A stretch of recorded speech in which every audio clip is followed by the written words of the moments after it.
Muchas bendiciones, espero que este sea un día hermoso, de esos gloriosos que el Señor nos regala todos los días, que nos regala siempre.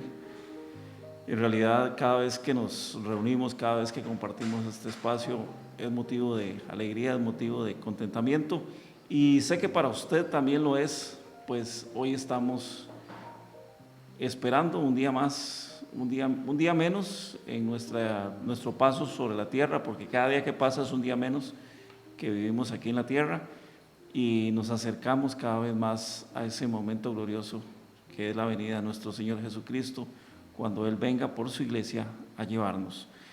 Hoy quiero compartir una palabra que está en el Evangelio en el libro de Gálatas, capítulo 1, verso 10, y dice así: pues, ¿busco ahora el favor de los hombres o el favor de Dios?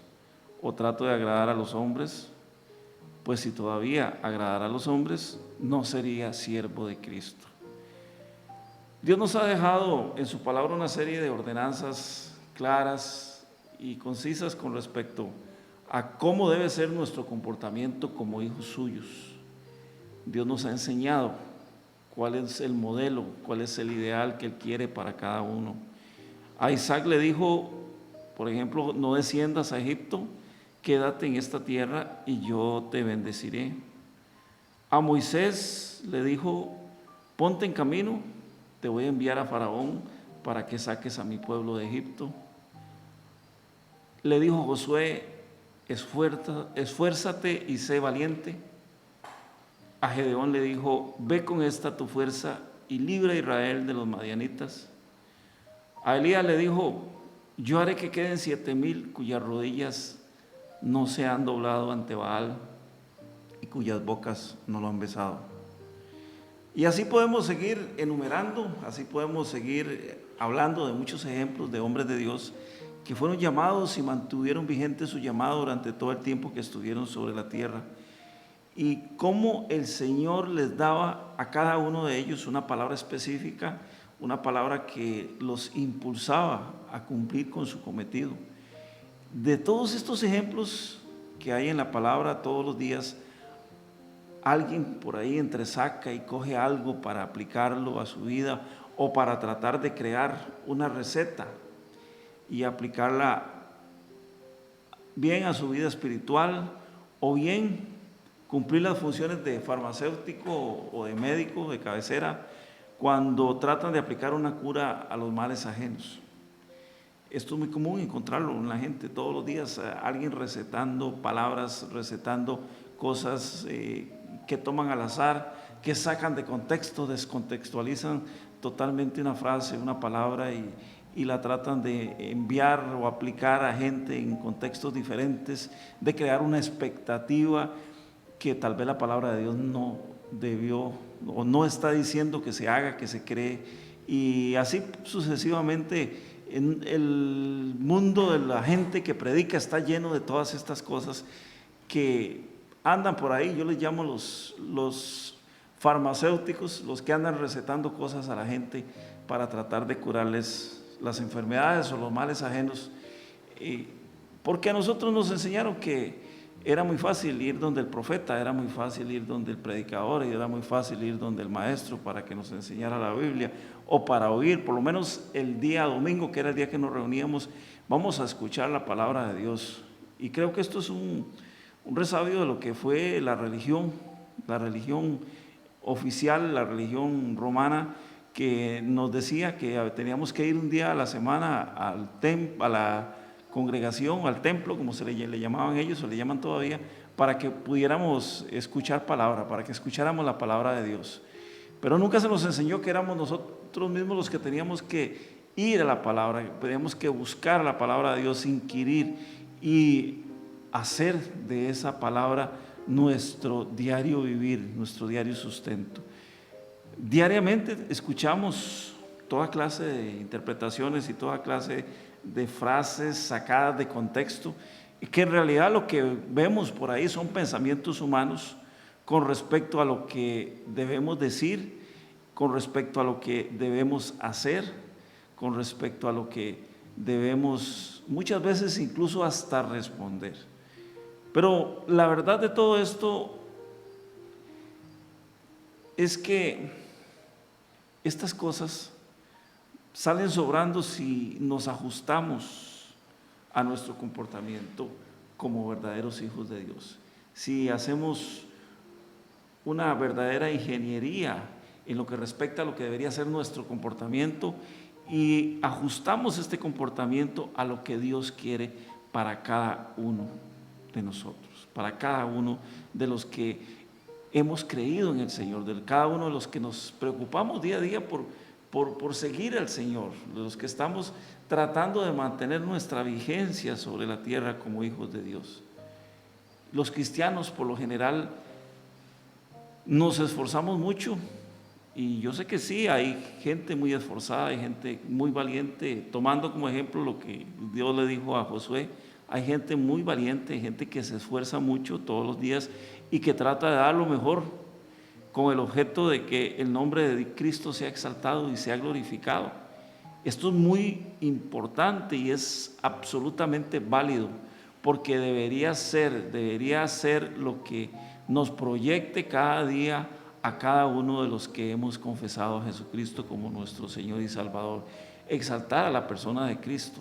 Ese debe ser el objetivo diario de todos nosotros los que hemos creído en el Señor. Pero también lo cierto del caso es que debemos entender, y ya es hora que los cristianos entendamos esto: la Biblia no es un libro de recetas. La Biblia no es un libro de recetas como si fueran recetas de cocina. La Biblia es un manual en el cual podemos determinar cuál debería ser nuestro comportamiento como hijos de Dios, qué es lo que a Dios le agrada y qué es lo que a Dios no le agrada. Se ha abordado desde el punto de vista de las reglas, de las normas morales, normas sociales, normas de conducta, normas religiosas. Y sí, es un libro donde hay legislación. En realidad Moisés es conocido no solamente como el gran libertador del pueblo de Dios, sino también como el gran legislador, creando leyes, creando una serie de normas, por supuesto que inspiradas, dictadas por Dios directamente, pero estas normas eran normas de comportamiento para que pudiéramos tomar ese patrón y poder entender cómo es que a Dios le agrada que su pueblo se comporte. Hay una serie de situaciones por ahí que están traducidas en frases y mandatos de Dios para los hombres, específicamente en el Antiguo Testamento. Esto es lo que acabamos de leer, lo que yo les decía, lo que Dios le dice a Moisés, lo que le dice a Gedeón, lo que le dice a Isaac, lo que le dice a Josué, lo que le dice a Elías. Son frases y mandatos que Dios le da a sus hombres, a sus enviados, a sus ungidos en el Antiguo Testamento. Pero tenemos que entender esto, que si bien estos mandatos fueron muy importantes, porque trazaron el plan que ellos debían seguir, debían poner en práctica, porque Dios lo había enviado, era lo que Dios quería para continuar con la ruta que finalmente lo llevaría al momento que todo esto era una preparación para ese momento final, que era la venida de Cristo a la tierra. Ellos estaban siguiendo un plan, estaban siguiendo una ruta, estaban siguiendo un trazado que Dios les había mostrado, porque todos y cada uno de ellos, como líderes, como enviados de Dios, como arquitectos de lo que Dios estaba mandando a construir, eran precisamente los que estaban trazando ese plan que finalmente iba a desencadenar en la venida de Jesucristo a la tierra. Era la ruta que ellos estaban señalando. Todas estas cosas, que si bien es cierto son muy importantes, no deberían ser nuestro ideal para accionar actualmente. Y tenemos que entender, tenemos que recordar que ya Cristo estuvo en la tierra. Ellos estaban preparando la ruta, el camino para que llegara Cristo y el pueblo no solamente estuviera enterado, para que el pueblo entendiera quién era Cristo y cuál era la razón por la cual Cristo iba a venir a la tierra. Pero ya Cristo estuvo en la tierra y esto es lo que nos corresponde entender. Ya Cristo estuvo en la tierra, ya Cristo cumplió con la misión encomendada por Dios y ahora nos toca a su pueblo, nos toca a su iglesia, nos toca cumplir con lo que Él nos mandó. Mateo 28, 19 y 20 nos dice lo siguiente: palabras de Jesús, y precisamente esto es lo que Jesús nos mandó a hacer a cada uno. Dice: id pues y haced discípulos de todas las naciones, de todas las naciones, de todas las partes donde vayamos, tenemos que hacer discípulos, dice el Señor, bautizándolos en el nombre del Padre, del Hijo y del Espíritu Santo. Verso 20, enseñándoles a guardar todo lo que os he mandado. Promesa: y aquí yo estoy con vosotros todos los días hasta el fin del mundo. La gran comisión, esto es lo que se conoce como la gran comisión, lo que la mayoría de las veces a nosotros se nos olvida. ¿Qué es la gran comisión? La gran comisión habla, exhorta, manda acerca de la predicación del Evangelio. La predicación del Evangelio, hacer discipulado, velar porque los nuevos convertidos reciban el bautismo del Espíritu Santo, o sea, hay que darles un seguimiento a esos nuevos convertidos hasta que ellos sean bautizados con el bautismo del Espíritu Santo, guardar la palabra de Dios para poder gozar de la presencia y la protección del Espíritu Santo, lo que Jesús nos dice en estos versos. Esto es algo que nos debería mantener ocupados todos y cada uno de nosotros los cristianos, y no andar preocupándonos ahí por trivialidades. La mayoría de las veces vemos a la iglesia, vemos al pueblo enredado en asuntos, en trivialidades, en cosas que no vienen al caso. Que si en los auditorios es permitido que la gente use pelo largo, pelo corto, que si es permitido que las mujeres usen faldas o usen pantalones, que si podemos comer carne de cerdo o no podemos comer carne de cerdo, que si podemos usar durante los cultos la aplicación de la Biblia en el celular. Esas son cosas muy triviales, como decimos aquí en Costa Rica, son puras pendejadas, son cosas que no le agregan absolutamente nada al Evangelio. Lo muy cierto es que, como lo dije antes, la iglesia, pero ya no sé si estoy hablando de la iglesia de Cristo, porque hablamos de la iglesia y vemos una serie de vicios, una serie de cosas que definitivamente han transcurrido muchos años desde que vino Cristo. Estamos hablando de más de 2000 años y todavía seguimos viendo esas carencias, todavía seguimos viendo esos defectos, esas ambigüedades, esas debilidades que cada día crecen y crecen más. Digo que no sé si la iglesia, porque aplicando el término iglesia a su significado, iglesia significa reunión de personas. Siento que esta reunión de personas actual, como digo, no sé si será en realidad la iglesia de Cristo. La iglesia se ha preocupado más por poner títulos a sus predicadores, a aquellos que dirigen la palabra, se han dedicado por ponerle títulos de apóstol, se han dedicado a ponerles títulos de evangelista, de ministro y un sinfín de cosas que deslumbran a todos los que no tienen los ojos puestos en Cristo. Por ahí en la internet nos encontramos predicaciones y con los grandes títulos: el apóstol fulano de tal, el evangelista fulano de tal, el maestro fulano de tal. Y entonces la gente se desenfoca, la gente pierde la mirada, deja de poner la mirada en lo que debería ser. Recuerde que el Señor nos dice que pongamos los ojos en Jesús, quien es el autor y consumador de la fe. ¿En quién más? En nadie más, solamente en Jesús. Jesús es el autor y consumador de nuestra fe.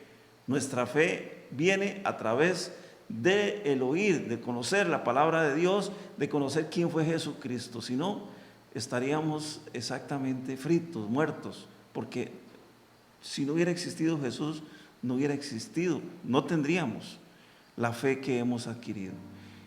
Entonces esta serie de cosas desvían a la gente y deslumbran. Claro que deslumbran, es muy bonito decir: mire, el apóstol fulano de tal. Y claro, el apóstol fulano de tal se da una predicación inmediatamente con solo el título de apóstol la gente se desvanece y comienzan a compartir los mensajes sin ni siquiera escucharlos. Esto es terrible, esto es doloroso, esto es algo que no debería suceder, porque la iglesia de Cristo debería tener los ojos puestos en Cristo. La iglesia de Cristo debería ser ajena a este tipo de distracción, porque en realidad son distractores, son cosas que el enemigo manda para que la gente se desvíe, para que la gente piense en todo lo que está alrededor, incluso se deje llevar por el mundo entero y no ponga su mirada en quien debería ser, en el autor y consumador de la fe. La iglesia, la verdadera iglesia, la de Cristo Jesús, debería estar enfocada directamente en el mandato general de Dios a través de Jesucristo, cuando nos manda a hacer predicación del Evangelio, a predicar el Evangelio. Si no estamos cumpliendo, hermanos, con la gran comisión, duro, doloroso, se lo voy a decir, no deberíamos de estar llamándonos cristianos. Si no estamos cumpliendo con la gran comisión, ninguno de los que nos decimos cristianos deberíamos de estar llamándonos cristianos. En Gálatas capítulo 1, verso 10, según la Nueva Versión Internacional, dice algo que es digno de atención. Dice así: ¿qué busco con esto? ¿Ganarme la aprobación humana o la de Dios? ¿Piensan que procuro agradar a los demás? Si yo busco agradar a los otros, no sería siervo de Cristo.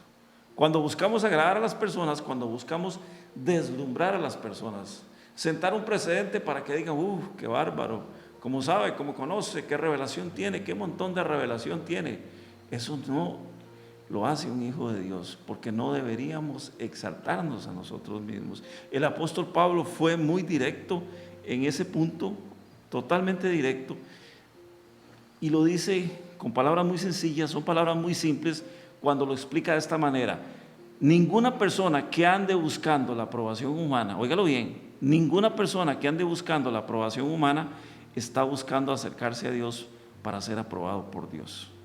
¿Por qué? Porque lo que le interesa es que la gente diga de Él, la gente hable de Él, la gente se llene la boca hablando de Él y no de Jesucristo. Ninguna persona que ande buscando agradar a los demás es un servidor de Cristo genuino.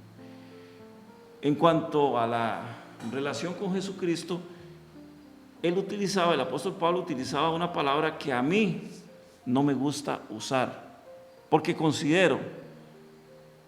para mí mi concepto, considero que a mí esta palabra me queda demasiado grande, y es la palabra siervo.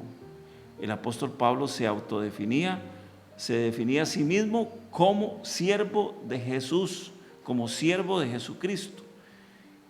¿Y qué significa ser siervo? Siervo significa ser incondicional. Hoy en día escuchamos a la gente por ahí usando eso como su muleta preferida. La muleta preferida es decirse siervos, llamarse siervos y llamar siervos a los demás. Esta es una palabra que queda demasiadamente grande al mundo actual, a la iglesia actual, a la iglesia de Jesucristo, al remanente que queda en este momento de la iglesia de Jesucristo. ¿Por qué? Porque un siervo es alguien que es incondicional con su maestro, alguien que es totalmente obediente a su Señor, que está dispuesto a servirle en obediencia total, sin esperar absolutamente nada a cambio, sin esperar nada, absolutamente nada a cambio. Por eso es que, para mi concepto, yo creo firmemente que no debemos usar esa palabra. ¿Por qué? Por una razón muy sencilla. ¿Qué fue lo que nos mandó Jesús a hacer? Jesús nos mandó a cumplir con la gran comisión.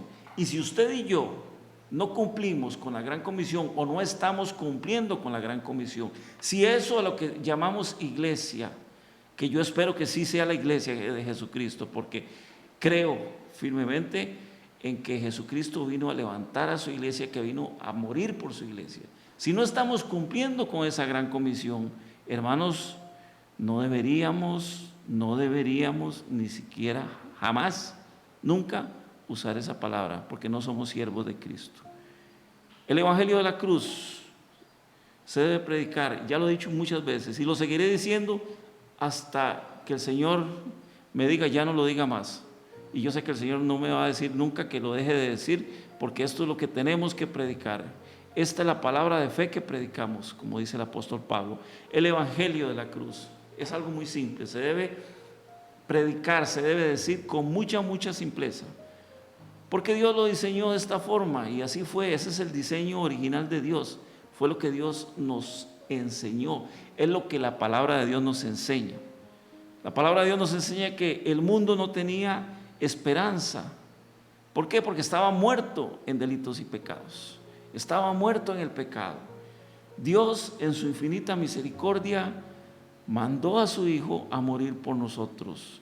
Recordemos que el pecado tenía al hombre caído desde el huerto de Edén, y por eso ahora que hablaba acerca de mandatos específicos y de cosas del Antiguo Testamento, en donde los hombres de Dios les trazaba un plan para que ellos caminaran y se guiaran y llegaran hasta el punto donde tenían que llegar, que era precisamente la venida de Jesucristo. Dios, en su infinita misericordia, mandó a su Hijo a morir por nosotros. Cristo vino a la tierra.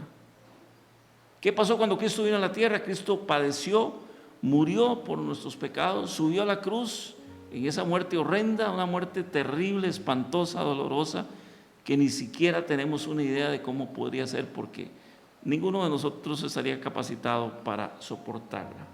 Murió en la cruz por nuestros pecados, pero resucitó al tercer día y está sentado a la diestra del Padre.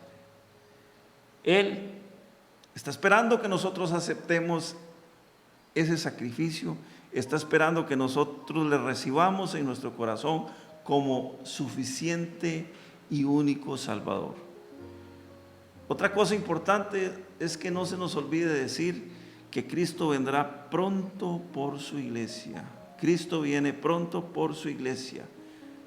Hermanos, cada vez vemos cómo las señales, como la palabra, las profecías de la palabra de Dios, la profecía que está en la Biblia, no las profecías que dicen hoy en día muchos charlatanes, me perdonan, pero hay muchos charlatanes usando el nombre de Dios en vano, y esto es abominación ante los ojos del Señor. Las profecías de la Biblia se están cumpliendo, muchas están cumplidas, así que debemos esperar a Cristo, debemos esperar a Cristo, la venida de Cristo, con mucha ilusión. De la misma manera que en nuestra casa esperamos que alguien llegue cuando tenemos mucho tiempo de no verlo, y ahí tenemos un amigo muy querido, un familiar muy cercano, y estamos deseando verlo después de muchos años. Así, con ese entusiasmo tenemos que esperar a Cristo, porque resulta que ese pariente anunció que vendría y nosotros lo estamos esperando. Recordemos que aún mejor, Cristo, porque Cristo es la única esperanza de vida eterna. Él dijo, Él anunció, nos enseñó que Él regresaría, vendría por nosotros, vendría pronto. Así que la venida del Señor es pronta. Y algunos dicen, pero eso fue hace 2000 años. Y 2000 años no es pronto. Déjeme recordarle algo. Vivimos en una dimensión donde el tiempo se cuenta, pero para Dios vive en otra dimensión, en la dimensión eterna. La dimensión eterna no tiene conteo de tiempo, y esto podría ser que lo que llamamos mucho tiempo, 2000 y resto de años, para el Señor, como dice la palabra, es algo insignificante. Ese es el evangelio que debemos predicar. El apóstol Pablo lo dice cuando le escribe a los Gálatas en el capítulo 1, verso 9, dice: como antes os he dicho, como les dije antes, también ahora, en este momento lo repito, si alguno predica diferente evangelio del que habéis recibido, sea anatema. ¿Y sabe qué significa la palabra anatema? Significa maldito, significa maldición. Aquel que predique un evangelio diferente al de Cristo. ¿Cuál es el evangelio de Cristo? El evangelio de la gracia, lo que acabamos de decir actualmente. Cristo vino a morir por nuestros pecados, y eso no nos costó absolutamente nada. Lo único que tenemos que hacer es aceptarlo, recibirlo como nuestro suficiente Salvador. Él hoy nos está diciendo: que debemos retomar ese mandato que nos dio en la gran comisión, que prediquemos el evangelio a toda criatura, aún aquellos que a veces se hacen los despistados, o los que nos tuercen los ojos, o los que nos hacen mala cara, o los que nos hacen berrinche. Debemos predicar el evangelio a toda criatura. Si alguien no lo recibe, pues simple y sencillamente nos lavamos las manos, porque ya cumplimos con la gran comisión. Pero sobre todo, que busquemos siempre agradar a Dios y no a los hombres. Recordemos esto: no podemos andar por ahí, por la calle, agradando a los hombres. Tenemos que agradar a Dios. Es Dios quien nos da la fuerza, es Dios quien nos da el sustento, es Dios quien nos ha llamado. Es a través de Jesucristo que Dios nos permite hoy que seamos llamados hijos suyos. Así que como iglesia de Cristo, y esto sí muy claro lo indico, la iglesia de Cristo es la que está llamada a predicar el evangelio de Cristo. Si somos la iglesia de Cristo, prediquemos el evangelio de Jesucristo, y recordemos, nuestra misión aquí sobre la tierra es agradar a Dios y no agradar a los hombres. Yo estoy muy convencido acerca de lo importante que es en este tiempo que volvamos al inicio del evangelio, ¿Qué predicaban los apóstoles? ¿Qué predicaban los discípulos de Jesús? Predicaban el evangelio de Jesucristo. Volvamos a predicar el evangelio de Jesucristo, hermanos. No importa si usted es pastor, si usted es evangelista, si usted es maestro, no importa si usted, el título que quiera ponerse, quítese ese título, quítese también el título de siervo, porque si no está sirviendo al Señor, si no está obedeciendo a Jesucristo, tampoco somos siervos. Así que retomemos eso y volvámonos al Señor y digámosle: Señor, aquí estoy, heme aquí, envíame a mí, porque yo estoy dispuesto a ir por ti a predicar tu palabra. Necesitamos, iglesia, pueblo de Dios, necesitamos recoger esa cosecha de los últimos tiempos. No se te olvide que hay gente con mucha sed de justicia, hay gente con mucha sed de Jesucristo. Necesitan ser lavados de sus pecados, necesitan ser justificados por la palabra. Es el momento de salir a las calles a predicar, es el momento de ir a la gente y hablarles acerca de Jesucristo. Agrademos a Dios y no a los hombres, porque el Señor nos mandó a que predicáramos a tiempo y fuera de tiempo, o sea, siempre que tengamos la oportunidad. Hoy es el día para ir a predicar de Jesucristo a la calle. Iglesia, en este día yo los bendigo, le doy gracias infinitas al Señor Jesucristo por habernos permitido en esta mañana reunirnos, por habernos permitido traer su palabra, por habernos permitido hablar acerca de su evangelio. En el nombre que es sobre todo nombre, en el nombre de Cristo Jesús, yo le bendigo en este día y le doy infinitas gracias a Dios por su presencia, por su palabra, por todo el amor con el cual Él nos guarda. Padre, bendice a tu pueblo, guarda a tu pueblo, llénalo cada día más y más con tu palabra. En el nombre de Jesús, en el nombre de Cristo Jesús, amén, amén y amén.